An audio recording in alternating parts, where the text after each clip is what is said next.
2024 లేదా 25లో డిగ్రీ లేదా బీటెక్ చదివారా? సాఫ్ట్వేర్ జాబ్ కోసం ఎదురు చూస్తున్నారా? అయితే కోడ్ జ్ఞాన్ 100 డేస్ కోర్సులో చేరండి, జాబ్ సాధించండి. నమస్కారం వంశీకృష్ణ గారు. నమస్తే మేడం.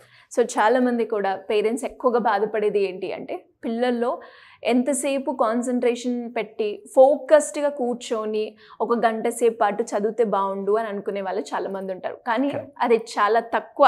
అట్లీస్ట్ ఒక 10 మినిట్స్ కూడా ఫోకస్ తోటి కూర్చోలేకపోతూ ఉంటారు పిల్లలు. అది ఎందుకు జరుగుతుందంటారు? అలా జరగకుండా ఉండాలి అంటే పేరెంట్స్ అయినా పిల్లలైనా మార్నింగ్ నుంచి వాళ్ళ డే రొటీన్లో ఏది ఇంక్లూడ్ చేసుకోవాలి అంటారు? Yes madam. ఇప్పుడు మీరు అన్నట్టుగానే క్వశ్చన్లో స్టార్టింగ్ అన్నప్పుడే నాకు గుర్తొచ్చింది ఏంటంటే పేరెంట్స్ ఫోకస్గా ఉండట్లేదు అని పేరెంట్స్ బాధపడుతున్నారు పిల్లలు. కానీ పేరెంట్సే వాళ్ళని ఫోకస్గా ఉండేలాగా కొన్ని హ్యాబిట్స్ నేర్పించకపోవడం వల్ల వాళ్ళ లోపల ఫోకస్ తగ్గిందని నేను అంటున్నాను. అందుకనే ఫస్ట్ అసలు పిల్లలు ఎర్లీ మార్నింగ్ ఉదయం లేచినప్పటి నుంచి వాళ్ళు ఈవెన్ స్కూల్కి పోయే వరకే మీరు కొన్ని ఇంపార్టెంట్ పనులు చేయాలి. ఆ ఇంపార్టెంట్ పనులు మీరు ఏదైతే చేస్తారో ఈ ఇంపార్టెంట్ పనుల వల్లనే మీ పిల్లల్లో ఫోకస్ మీరే పెంచిన వాళ్ళు అవుతారు. అందుకే ఇప్పుడు ఒకవేళ పేరెంట్స్ చూస్తున్నట్లయితే పేరెంట్స్ చూసి పిల్లలకి ఇంప్లిమెంట్ చేయండి. లేదు కనీసం మా అంతటా మేము చేసుకోగలిగినాం అన్న వాళ్ళు అంటే 7th 8th 9th 10th class and above ఉన్న వాళ్ళు కూడా మీకు కూడా ఫోకస్ తగ్గింది. ఎందుకు తగ్గింది అంటే మీరు చేస్తున్న కొన్ని హ్యాబిట్స్ వల్ల. ఆ హ్యాబిట్స్ ఏంటనేది నేను ఈ వీడియోలో చెప్పబోతున్నాను. ఇప్పుడు ఈ వీడియో చూసిన తర్వాత అర్థమవుతుంది పిల్లల్లో ఫోకస్ తగ్గడానికి మేమేమైనా కారణమైనమా అని పేరెంట్స్ కూడా రియలైజ్ అవుతారు. కాబట్టి వెరీ పవర్ఫుల్ వీడియో ఇది. సో ఫస్ట్ ఏమంటే ప్రతి పిల్లలకు కూడా కొంతమంది పిల్లలకు చాలామంది మనము కొంతమందిని అబ్జర్వ్ చేస్తుంటే ఏదో అలజడిగా అంటే టెన్షన్గా స్కూల్కి వెళ్ళినా లేకుంటే క్లాస్ రూమ్లో కూర్చున్నా ఇదే వాళ్ళ లోపల మనకు కనిపిస్తుంటుంది. ఇంకా కొంతమంది చాలా స్ట్రెస్గా కూడా కనిపిస్తుంటారు, ఫోకస్ ఉండదని మనం అంటుంటాం. అయితే అసలు ఫస్ట్ ఏమవుతుందంటే దీనికి మెయిన్ రీజన్ ఫస్ట్ పాయింట్ గుర్తుపెట్టుకోవాల్సింది పిల్లల్ని ప్రతిరోజు ఉదయం వాళ్ళైతే నిద్రలేస్తారో అప్పుడే నిద్రలేవనిలే మా పిల్లలు చాలా కష్టపడి వచ్చిర్రు అని చాలామంది లైట్ తీసుకుంటారు.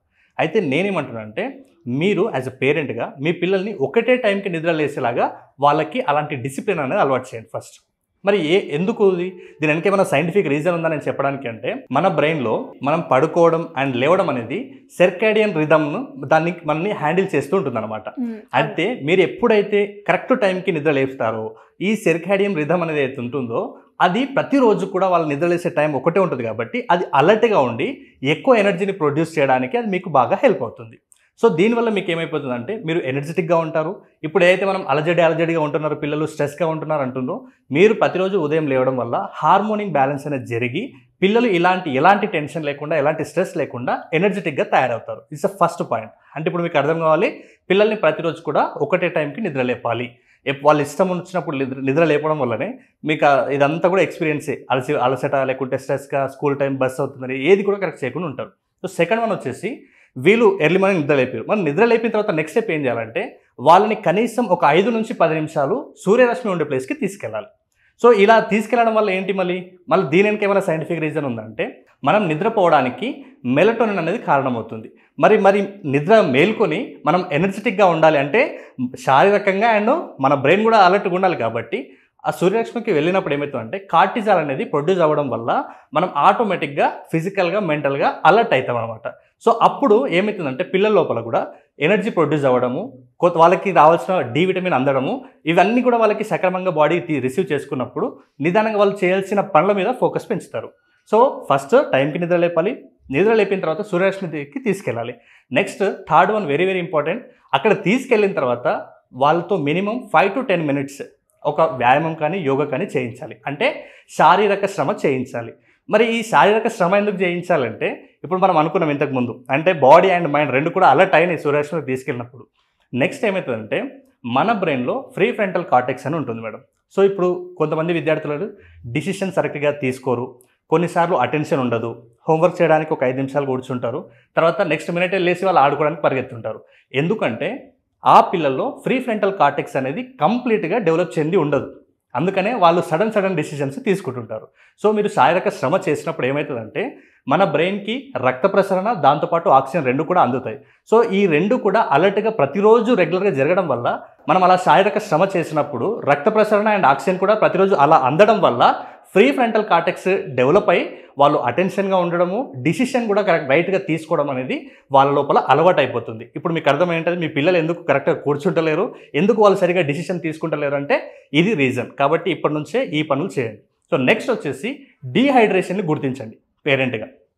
ఇప్పుడు ఫర్ ఎగ్జాంపుల్ ఎర్లీ మార్నింగ్ మనం లేచిన వెంబడి చాలామందికి వాటర్ తాగే హ్యాబిట్ ఉండదు.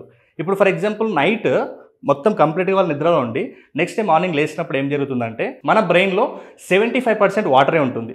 దాంట్లో మనం ఆ నైట్ మొత్తం వాటర్ అందించాం కాబట్టి 1 and 2% తగ్గినా కూడా మనకు అక్కడ అలసట రావడము, ఏ పని కూడా సరిగ్గా చేయాలని ఆసక్తి రాకపోవడం అనేది జరుగుతుంది. సో దీనివల్ల ఏం జరుగుతుందంటే పిల్లలకి మీరు ఏం చేయాలి, మరి అలా ఉండకూడదు అంటే రెగ్యులర్గా ప్రతిరోజు కూడా ఆ డీహైడ్రేషన్ వాళ్ళకి చెప్పి ప్రతిరోజు వాళ్ళు వాటర్ తాగే హ్యాబిట్ని డెవలప్ చేయాలి. సో దీని ద్వారా వాళ్ళకి ఏం జరుగుతుందంటే అలసట తగ్గిపోతుంది, ఏమైనా పని చేయాలనుకున్నా కొంచెం అలర్ట్గా ఉంటారనమాట. నెక్స్ట్ వచ్చేసి మైండ్ఫుల్నెస్ మేడం. చాలామంది పిల్లలకి మైండ్ఫుల్నెస్ అనేది ప్రాక్టీస్ చేయించారు. దీనివల్ల ఏం జరుగుతుందంటే వాళ్ళకి ఇంతకుముందు అన్నట్టుగా ఫోకస్ లేదు. అంటే ఇప్పుడు ఈ వీడియో చూసే ప్రతి ఒక్కరు కూడా ఒక అవేర్నెస్ ఏం రావాలంటే ఉదయం మనం ఇన్ని పనులు చేస్తుంటేనే వాళ్ళ లోపల నిదానంగా ఆ అటెన్షన్ కానీ ఆ కాన్సన్ట్రేషన్ కానీ వాళ్ళ ఫోకస్ చేసేలాగా మనం హెల్ప్ చేయొచ్చు అన్న విషయం నేను అవేర్నెస్ క్రియేట్ చేస్తున్నా. సో ఈ పనులన్నీ కూడా ఎప్పుడు చేయాలంటే వాళ్ళు ఉదయం నిద్రలేసినప్పటి నుంచి వాళ్ళని స్కూల్కి పంపించే లోగానే ఇవన్నీ కూడా చేయాలి. ఇవన్నీ చేయడానికి పెద్ద టైం కూడా ఏం తీసుకోదు. మినిమం ఒక 5 to 10 minutes మాత్రమే టైం తీసుకోండి. అంటే ప్రతిదీ చేయడానికి కూడా అంటే మీరు ఉదయం లేచిన తర్వాత ఒక 1 hour మీ పిల్లల కోసం మీరు కేటాయించినట్లయితే ఆటోమేటిక్గా వాళ్ళ ఫోకస్ పెంచడానికి మీరు హెల్ప్ చేసిన వాళ్ళు అవుతారు. వాళ్ళు దాన్ని కంటిన్యూ చేస్తూ వాళ్ళు దాన్ని ఇంకా మరింత పెంచుకోవడానికి హెల్ప్ అవుతుంది. సో ఈ మైండ్ఫుల్నెస్ వల్ల ఏం జరుగుతుంది, ఫస్ట్ మానసికంగా వాళ్ళు ప్రశాంతంగా ఉండడానికి హెల్ప్ అవుతుంది. దెన్ దాంతోపాటు ఇప్పుడు ఏదైతే వాళ్ళు బ్రీత్ చేస్తుంటారో అంటే మైండ్ఫుల్నెస్ అంటే జస్ట్ మీరు డీప్ బ్రీతింగ్ చేయడం అనమాట. అంటే కామ్గా కూర్చోబెట్టండి మీ పిల్లల్ని. ఏదో పెద్ద పెద్ద యోగాసనాలు అట్లాంటివి చేయాల్సింది ఏమీ లేదు. ప్రశాంతంగా కూర్చోబెట్టి జస్ట్ ఇన్హేల్, జస్ట్ ఒక 1-2 seconds గ్యాప్, తర్వాత ఎక్సెల్. ఇది చేయించడం వల్ల ఫస్ట్ వాళ్ళ లోపల మానసిక ప్రశాంతత ఏర్పడుతుంది. ఇప్పుడు చాలామంది ఎందుకు అలజడిగా ఏ పని కూడా కరెక్ట్గా ఫోకస్ లేకుండా ఎందుకు చేస్తారంటే వాళ్ళకి ఈ మైండ్ఫుల్నెస్ ప్రాక్టీస్ లేదు కాబట్టి. నెక్స్ట్ వెరీ వెరీ ఇంపార్టెంట్ ఏంటంటే మీ పిల్లలకి బ్రేక్ఫాస్ట్ ఏదైతే అందిస్తారో దాంట్లో ఎక్కువగా ప్రోటీన్ ఉండే ఫుడ్ ఉండేలాగా చూసుకోండి. ఎందుకు ప్రోటీన్ ఫుడ్ ఎక్కువ ఉండాలి అంటే మామూలుగా మీరు అన్వాంటెడ్ ఏదైతే తీసుకుంటారో అలా తీసుకున్నప్పుడు మన బాడీలో గ్లూకోజ్ లెవెల్స్ అనేది స్పైక్ అవుతుంటాయి. అలా స్పైక్ అయినప్పుడు మీరు కొంతమందిని చూస్తుంటారు, వాళ్ళు ఓవర్ ఎగ్జైట్ అవుతుంటారు. సో ఓవర్ ఎగ్జైట్ అయిపోవడము, ఏ పని చేసినా హడావుడి, పక్కన వాళ్ళకి చిరాకు, ఎక్కువ మాటలు చెప్పాలంటే యాంగ్జైటీ లెవెల్స్ అనేది చాలా ఎక్కువగా ఉంటుంది వాళ్ళ లోపల. కాబట్టి మీరు ప్రోటీన్ ఫుడ్ ఇచ్చినప్పుడు ఆ రక్తంలో ఉన్నటువంటి ఆ గ్లూకోజ్ లెవెల్స్ని స్పైక్ కానియకుండా ఇది కంట్రోల్ చేస్తుంది ఈ ప్రోటీన్ ఫుడ్. కాబట్టి అప్పుడు పిల్లలు కన్సిస్టెన్సీగా ఒక దగ్గర కూర్చోవాలన్నా, ఫోకస్గా వినాలి, ఇదంతా కూడా రావాలి అనుకుంటే మీరు ఎర్లీ మార్నింగ్ ఇచ్చే ఆ బ్రేక్ఫాస్ట్ ఏదైతే ఉంటుందో దాంట్లో ప్రోటీన్ ఎక్కువ ఉండేలాగా చూసుకోండి. నెక్స్ట్ వెరీ వెరీ ఇంపార్టెంట్ అంటే మీ పిల్లలకి గ్రాటిట్యూడ్ని అలవాటు చేయండి. గ్రాటిట్యూడ్ అంటే వెరీ సింపుల్, ఏంటంటే వాళ్ళతో ఏదైతే ఉందో దాన్ని వాళ్ళు ఆస్వాదించేలాగా చేయడం అనమాట. అంటే మాకు ఇది వెలతిగా ఉంది, మాకు ఇది లోటుగా ఉంది అన్నది వాళ్ళ ఆలోచనలకి రాకుండా ప్రతి పేరెంట్ కూడా దాన్ని డెవలప్ చేసేలాగా వాళ్ళతో ఏదైతే ఉందో దాన్ని వాళ్ళు అప్రిషియేట్ చేసుకొని ముందరికి వెళ్ళేలాగా చూడండి. సో ఓవరాల్గా మీరు మీ పిల్లలకి ఇవన్నీ మీరు రెగ్యులర్గా మీరు చేసినట్లయితే మీ పిల్లల్లో ఆటోమేటిక్గా ఫోకస్ అనేది పెంచడానికి మీరు బాట వేసిన వాళ్ళు అవుతారు. నిదానంగా తర్వాత రెగ్యులర్గా దాన్ని ప్రాక్టీస్ చేస్తున్నట్లయితే ఆటోమేటిక్గా ఫోకస్ పెరిగిపోతుంది. ఇవన్నీ ఏవి చేయకుండా మా పిల్లల్లో ఫోకస్ తగ్గిపోతుంది, లేకుంటే మా పిల్లలు కరెక్ట్గా కూర్చుంటలేరు, మా పిల్లల్లో అటెన్షన్ లేదు అన్న కాంప్లైంట్స్ ఇస్తున్నారంటే ఒకసారి ఆలోచన చేసుకోండి.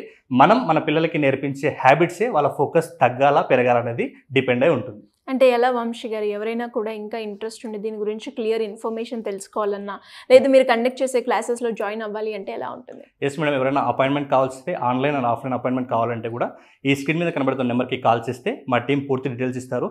దెన్ నెక్స్ట్ వచ్చేసి మనం every Saturday and Sunday offline class మన ఆఫీస్లోనే హైదరాబాద్లో జరుగుతుంది. సో ఆసక్తి కలిగిన వాళ్ళు 2 days ఆఫ్లైన్కి రావాలనుకుంటే కూడా రావచ్చు.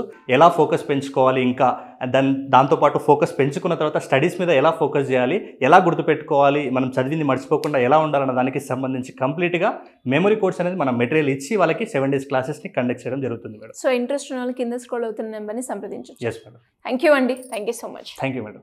సుమన్ టీవీలో మీ పర్సనల్ అండ్ బిజినెస్ ప్రమోషన్స్ కోసం కింది నెంబర్కి కాంటాక్ట్ చేయండి.